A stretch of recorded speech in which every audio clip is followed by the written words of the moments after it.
So here you can see we created a data frame, but how do you only select 2 columns from a data frame? So in machine learning, this is quite common where you only need to select certain features. So here we want to select the size and the bedroom because the price is going to be actually our y-axis. So how do you select that and what does the syntax actually look like? One important thing to understand is we are creating a new data frame from an existing one. So this df here is defined here, and we create a data frame by using the pandas gd, and then we use data frame here and pass it our data. So our data is here over here, which is a dictionary. This is the key, and the key has the following values, and these keys are converted into columns. So these are 1 column, 2 column, 3 columns. So as we see here, we go convert it into columns over here: size, bedroom, price, and the rows are actually just the data of list here that we have. Remember, the length must match for lists. So here the total number of items must match in each list over here, otherwise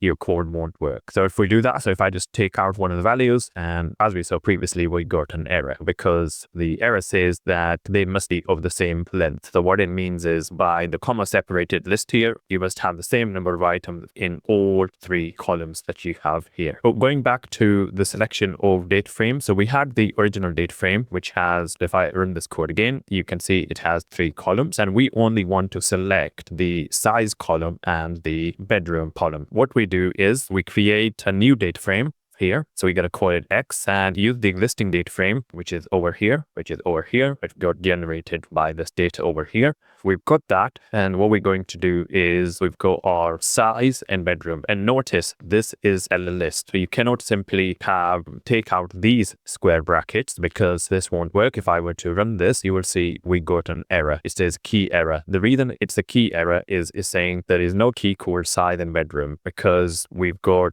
to separate them out. So size and bedroom are 2 separate items. So you put them in a list over here. We saw how lists work. So here we've got a list of items. Notice how they are comma separated. And the same rule applies here. If you want to select 2 different columns, then you need to separate them out using a comma and put them in these square brackets. And then that would give you a data frame. So if I were to run this over here, you'd have this data frame over here, which will only contain the 2 columns. And we can see that by printing it. And as you can see here originally, so now we've printed using print and the X over here. So if we look at the original one, had 3 columns, 1, 2, and 3, but in the new one we only have the bedrooms and the size because this is what we said we wanted. So it's important to understand how to create a new data frame by using an existing data frame and selecting only the relevant columns.